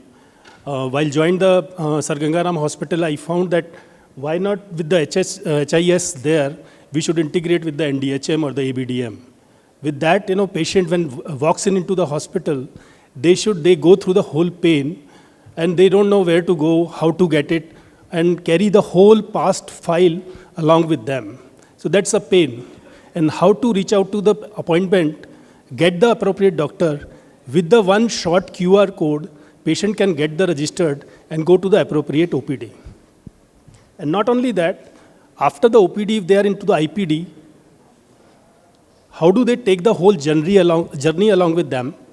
Where to get the test? How to get the test report? Post IPD or OPD, when they are going to the home, how to receive all the reports on their mobile, emails, or otherwise. So every time you have to go to and fro, as somebody was saying in the previous presentation, that when they are getting the X-ray, they have to wait for 2, 3 hours or 4 hours to get the report. But if that reports and those reports, whether it is a MRI or a test reports, the TET is 5 days, 7 days.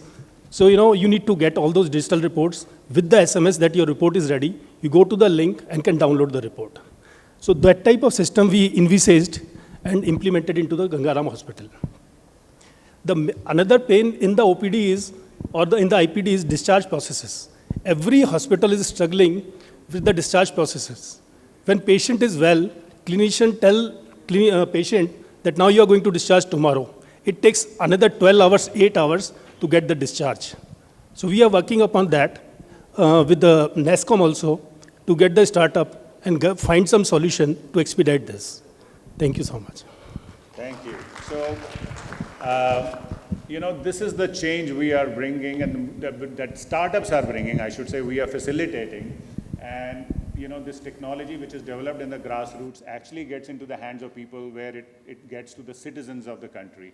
So, I'll also like to have a couple of startups join us also on the stage and be awarded by the Honorable Minister. Sir, I would like you to come and,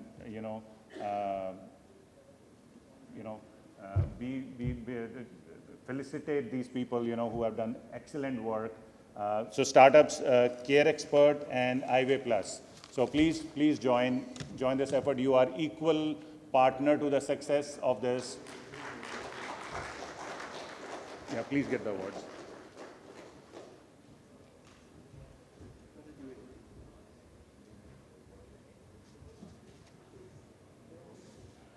बाकी भी ले आओ. So the first one goes to Mr. There's no first one actually, it's no order. When I say the first one in this order again, Mr. J.T. Devedi. He's from the Rajiv Gandhi Cancer Hospital.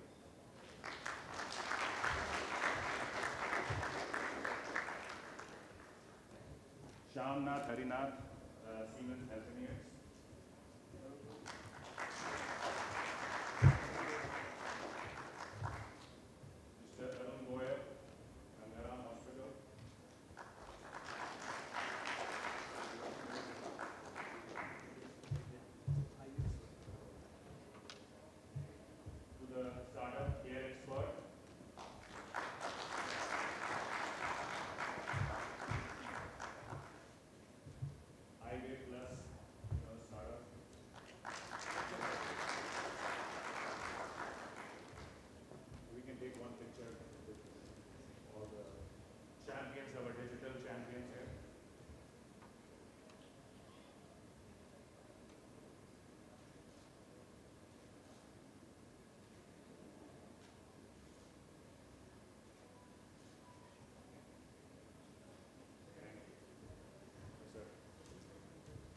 So, with that, no, sir, we need you here now.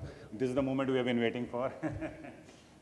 First of all, I'd like to thank the Honorable Minister, who accepted our request to be part of it, part of this program, which is leading the innovation in digital health. So thank you so much for taking time for this, sir. We're really honored to have you. And I would like to invite you to share your thoughts with all the people who are present here today. And fortunately, a lot of people have turned up to listen to you today. So, thank you, Mr. Sanjeev. The 11th Life Sciences and Healthcare Innovation Forum that is organized in Bangalore by the MeitY and NASCOM Center of Excellence. Hello to everyone. And I don't think Mr. Sanjeev had to thank me for having turned up over here. I think it's my duty to turn up over here when such a great galaxy of experts and people who are working on cutting-edge solutions are gathering.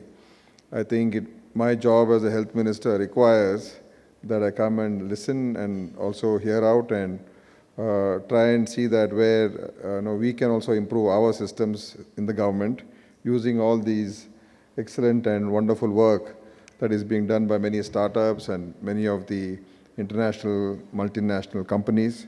So I think it gives me a great honor to be here and to be able to listen to many of the people who have already spoken. I will not be able to stay for the entire session, of course, but definitely once this event is over, I will keep my minister's office open to all of you. Anybody can come and access and exchange your ideas, exchange your thoughts, and you will definitely get a very proactive response from my ministry. That much I can definitely assure you.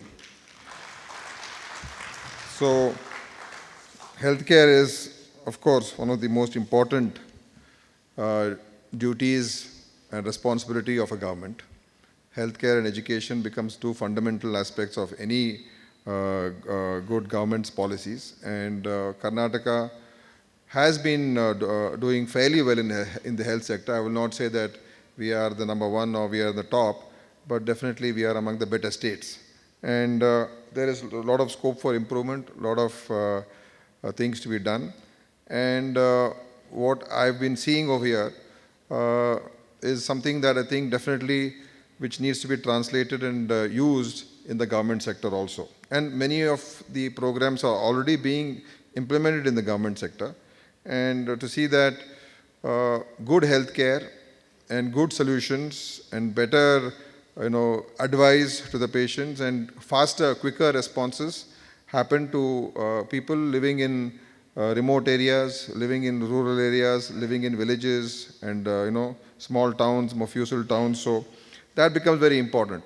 So ultimately, with the burgeoning huge population and also healthcare also transforming so rapidly, and cost of healthcare also going up, which definitely is another big worrying situation for most families, because many of them do not have proper insurance policies, many of them do not have the required financial strength to be able to handle a health crisis. So I've seen many families really who suffer a lot because of the bills that are risen due to health problems, especially poor and middle class families. So better use of insurance policies, more transparent and more user friendly is also one aspect of, I think, improving the using digital technology and these solutions for that. But also at the same time, what me as a minister of Government of Karnataka, I will be looking at a more, which will obviously my more focal focus area will be how we can improve the care that an individual can get at the primary level and the secondary level, because tertiary level is really out of reach for a person in the village or in the small town. So how can they get good crisis response? Suppose something is going wrong. So the crisis response should be as quick as possible. And if it can be found out early, or if it can be, if you get early alerts or early prompts saying that, yes, there are certain situations here. So that crisis response is what will ultimately save the person's life. Because by the time they move from a taluk or a small town to the bigger hospital or a better hospital, many of them are, fatally wounded or they'll be it'll be very fatal for them. So how can we improve the crisis response? How can we improve the access to the care, where professional, advice from eminent or good, experienced medical professionals or analysis done on the parameters that are already are the data that is already there about the patient. So that specialized care access, how can a simple person living in the village get that specialized care access? And also to be able to, so if we have these two things, I think then definitely the decision that the person can make it's highly improved. What to do? Should I go all the way to the district hospital? Should I go to a better hospital? Or what is the decision I should take? So that decision making also improves, even for the doctor in the village level. Even if for a doctor serving in the primary health center, even his decision making abilities will improve if he's got access to all this inputs and alerts and advice from people who know more. So that, I think, can only be solved by the digital way. There is no other way. Mr. Sanjeev just spoke, the hub and spoke. So ultimately the hub and the spokes have to become many. The spoke has to be like it should become a highly networked spoke that we need. We can have few hubs. We can set up hubs at the district level. We can set up hubs at the state capital. We can even set up a hub at the national capital, which can take care of, a whole lot of information. But that connectivity and that data that needs to be sent from the primary level to the top level, that becomes important. And how the data is used, I think some of them were already speaking about that. Information, whatever is being shown on the screen or what is coming on the monitors, that is obviously is there. But who analyzes that? And how quick is the analysis? Suppose if there is in a primary health center, if you do a ECG, the analysis should be quick to know whether he needs an immediate response then and there, or should be sent to the hospital, or he should be sent back home. So, and many other things, whether regarding babies, regarding mothers, whatever. So that connectivity and that analysis using technologies, using artificial intelligence, using doctors and professionals who can look at the data, who are looking at it and are being able to communicate it back in a way which those people can understand. That's also important. The communication which happens, that also is important. So all these things are ultimately how we can build a robust healthcare system where a common man can access information or can access advice which is totally out of reach for him today. Not only the common man, even the local medical practitioner, he needs advice. The local nurse will need advice. The local technician will need advice. So this has to be bridged. So I feel that already many things are being done. There are many success stories. There are many things that we are also implementing in Karnataka, and we want to further it. We want to definitely get into more high-end usage of AI in decision making, and how we can, improve care and analysis and even predictive analysis. We were in Mysore. So how we could do a predictive analysis of what probably is going to happen to this patient. So that can only happen if there are AI technologies, because nobody can handle that kind of data. So there are so many things that are happening. And the good thing is in Bangalore, all the best companies are here. All the top companies of the world are here. And I think Bangalore and Karnataka should lead from the front on this issue. And as a minister from Karnataka, I think we should not be seen that we were lagging behind and some other state is doing what has been utilizing the whatever has been created here. That should not become that we have been left out of it, or we have not given it the kind of attention that deserved. So I would not want to lose out on any such good, innovative and implementable. I think many are innovative, but how many are really implementable and how many are really effective in terms of costing and in terms of mass outreach. So these are the few things that I wanted to highlight. So once again, I would like to thank all of you for having called me for this wonderful event. And we are a new government here, so we've got 5 years ahead. So we want to have a roadmap for the next 5 years, and we want to build something for healthcare policy in Karnataka. And like I said earlier, my office will definitely be open to one and all, and I will keep it my access open. And let's hope that we can do something good here, and of course, good for the entire country. Thank you.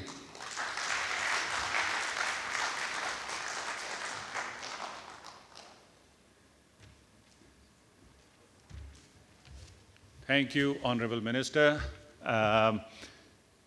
we will definitely use this opportunity of having met you and heard you to see how we can increase the deployment of these solutions that are developed, that those are homegrown solutions here, and how different institutions in Karnataka can take advantage. And I'll invite all of you to be part of this endeavor, because innovation, the word innovation is very broad and it's sometimes cliched, but it means a lot. It means a lot for this healthcare ecosystem, and we want to do it together. I'm truly a believer that no one organization can pull it off, and that's what the effort is, to bring this ecosystem together, work together towards creating these small wins, that we are doing in the hospital, which will result automatically, result in larger impact. So with that, thank you, all of you, and with that we come to the end of the inaugural session.